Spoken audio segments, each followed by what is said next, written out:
আপোনালোক সকলোকে আসাম জব এলাৰ্টৰ অন্য এটা জব ইনফৰমেশ্যনেল ভিডিঅ'লৈ সকলোকে স্বাগতম জনাইছোঁ। নতুন চৰকাৰী চাকৰি মুকলি হৈছে। ইয়াত আপোনালোকৰ 4,455টা টোটেল পদ আছে।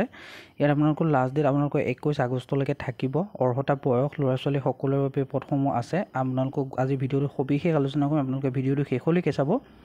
যিসকলে আমাৰ চেনেলত প্ৰথমবাৰ আছে তেওঁলোকে আমাৰ চেনেলটো ছাবস্ক্ৰাইব কৰি ভিডিঅ'ৰ ডেছক্ৰিপশ্যন বক্সত থকা মোৰ হোৱাটছএপৰ টেলিগ্ৰাম গ্ৰুপত জইন হৈ ল'ব।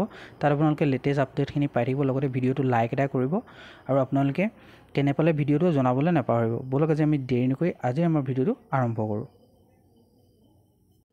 আজি আমাৰ যিটো নটিফিকেশ্যন আহিছে এইটো হৈছে IBPSৰ ফালৰ পৰা আহিছে। নটিফিকেশ্যনটো PO আৰু MT ৰিক্ৰুইটমেণ্ট হয়, য'ত আপোনালোকৰ 4,455টা টোটেল অফিচাৰ ভেকেঞ্চি মুকলি হৈ আছে। ইয়াৰ যিটো আপোনালোকৰ এক্সামটো হ'ব institute of banking personal selection, চমুকৈ IBPSৰ ফালৰ পৰা হ'ব। লাষ্ট ডেট আপোনালোকৰ 21/8/2024 তাৰিখলৈকে থাকিব। ইনষ্টিটিউট অফ বেংকিং পাৰ্চনেল চিলেকশ্যনৰ ফালৰ পৰা যিখিনি নটিফিকেশ্যনৰ এপ্লাই কৰিবলৈ আপোনালোকক দিছে সেইখিনি আপোনালোকক মই কেটেগৰী ৱাইজ আপোনালোকৰ কোনটো ডিপাৰ্টমেণ্টৰ কোনটো বেংকৰ ফালৰ পৰা কেনেকুৱা ধৰণৰ পোষ্ট আহিছে, কিমান পোষ্ট আছে, অসমৰ কাৰণে কিমান থাকিব, সেইখিনি মই আপোনাক পাৰিলে জনাম। আপোনালোকে ভিডিঅ'টো শেষলৈকে চাব। যিসকলে আমাৰ চেনেলত প্ৰথমবাৰ আছে তেওঁলোকে আমাৰ যাতে চেনেলটো ছাবস্ক্ৰাইব কৰি দিয়ে।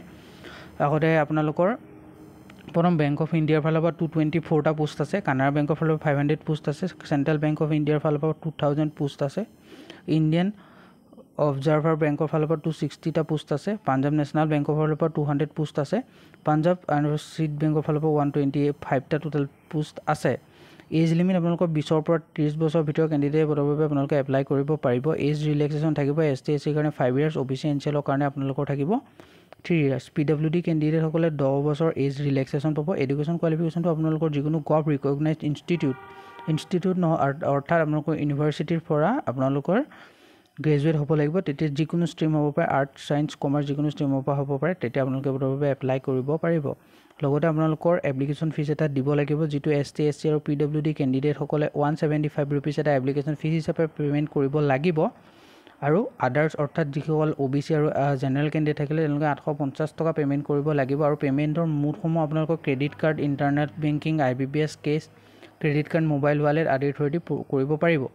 আৰু যিসকলে আমাৰ ভিডিঅ'টো বৰ্তমানো চাইছে তেওঁলোকে ভিডিঅ'টো লাইক এটা কৰক। লগতে আপোনালোকে আমাৰ চেনেলটো ছাবস্ক্ৰাইব কৰি কাষতে থকা বেল আইকনটো প্ৰেছ কৰি অলপ ছেট কৰি দিয়ক আৰু আমাৰ ভিডিঅ'ৰ ডেছক্ৰিপশ্যন বক্সত থকা হোৱাটছএপৰ টেলিগ্ৰাম গ্ৰুপত জইন হৈ লওক।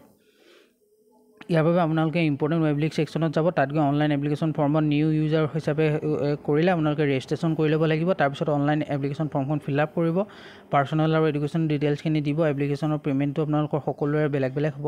OBC জেনেৰেলৰ আৰু ST SC সকলৰ কাৰণে বেলেগ হ'ব।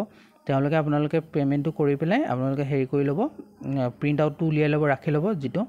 আৰু ইয়াৰ 1 আগষ্টৰ পৰা ষ্টাৰ্ট হৈ গৈছে। লাষ্ট ডেট আপোনালোকৰ 21 আগষ্টলৈ থাকিব। ডেট অফ কল লেটাৰ বা প্ৰিলিমছৰ এক্সাম যিটো অক্টোবৰ মানত হোৱাৰ সম্ভাৱনা আছে, প্ৰিলিমছৰ এক্সামটো। আৰু লগতে আপোনালোকৰ ইয়াৰ ৰিজাল্ট দিব অক্টোবৰ নৱেম্বৰত 2024 হ'ব। আৰু নেক্সট যিটো এক্সাম হ'ব সেইটো আপোনালোকৰ নৱেম্বৰ মানত হ'ব। আৰু লাষ্ট আপোনালোকৰ প্ৰভিজনেল লিষ্টখন এপ্ৰিলত ওলাব নেক্সট ইয়েৰ। আৰু ইয়াৰ আপোনালোকে লিংকখিনি পাই যাব। আৰু এক্সামিনেশ্যনৰ প্ৰিলিমৰ কাৰণে ফাৰ্ষ্ট আপোনালোকে এইকেইটা English language, quantitative aptitude, reasoning ability, ইয়াৰ 100 মাৰ্কছৰ টোটেল পৰীক্ষা হ'ব। কুৱেশ্যন মানে 100 মাৰ্কছ, 100টা কুৱেশ্যন থাকিব আৰু 100 মাৰ্কছৰ হ'ব। লগতে আপোনালোকৰ সময় থাকিব 1 ঘণ্টা। মেইন এক্সামৰ কাৰণে আপোনালোকৰ ৰিজনিং, কম্পিউটাৰ এপ্টিটিউডৰ ওপৰত 45টা কুৱেশ্যন আহিব। আৰু তাত আপোনালোকৰ মেক্সিমাম মাৰ্ক 60 মিনিট থাকিব। টাইম এলট মেক্সিমাম মাৰ্ক 60 থাকিব আৰু টাইম এলট 60 মিনিট দিব। General economy, banking awareness 40 number আহিব আৰু মেক্সিমাম মাৰ্ক 40 থাকিব। 35 মিনিট সময় থাকিব। আপোনালোকৰ ইংলিছ লেংগুৱেজৰ 35টা কুৱেশ্যন আহিব আৰু আপোনালোকৰ 40 মাৰ্কৰ হ'ব আৰু 40 মিনিট সময় থাকিব। আপোনালোকৰ ডাটা এনালাইচিছ এণ্ড ইণ্টাৰপ্ৰিটেশ্যনৰ কাৰণে 35টা কুৱেশ্যন আহিব, 60 মাৰ্ক থাকিব, 45 মিনিট সময় দিব। টোটেল 155 নম্বৰ আপোনালোকৰ 155টা কুৱেশ্যন আহিব, 200 মাৰ্কৰ কুৱেশ্যন হ'ব আৰু 180 মিনিট আপোনালোকৰ সময় থাকিব। আৰু ইংলিছ লেংগুৱেজ, লেটাৰ ৰাইটিং আৰু এছেৰ কাৰণে আপোনালোকৰ 2টা কুৱেশ্যন থাকিব আৰু আপোনালোকৰ 25 মাৰ্কৰকৈ থাকিব, 30 মিনিট সময় দিব। ইয়াৰ বাবে আপোনালোকে এইখিনিয়ে আৰু আছিলে এই নটিফিকেশ্যনটোত। আপোনালোকে আমাৰ চেনেলটো ছাবস্ক্ৰাইব কৰি ল'ব এনেকুৱা ধৰণৰ নতুন নতুন নটিফিকেশ্যনৰ সম্পৰ্কে জানিবলৈ। আৰু মই আপোনালোকৰ আসাম ডাইৰেক্ট ৰিক্ৰুইটমেণ্টৰ কাৰণে কাৰেণ্ট এফেয়াৰ্ছৰ এটা চিৰিজ আনিব বিচাৰিছোঁ। আপোনালোকে যদি সন্মত হয় তেতিয়াহ'লে আমাক জনাব। মই কাৰেণ্ট এফেয়াৰ্ছৰ ভিডিঅ'কেইটা এইকেইদিনৰ ভিতৰতে আপোনালোকক আপলোড কৰি দিম। আজিলৈ ইমানেই ধন্যবাদ যিসকলে আমাৰ ভিডিঅ'টো শেষলৈকে চালে তেওঁলোকক অশেষ ধন্যবাদ লগতে আমাৰ চেনেলটো ছাবস্ক্ৰাইব কৰি থৈ যাবলৈ নাপাহৰিব ধন্যবাদ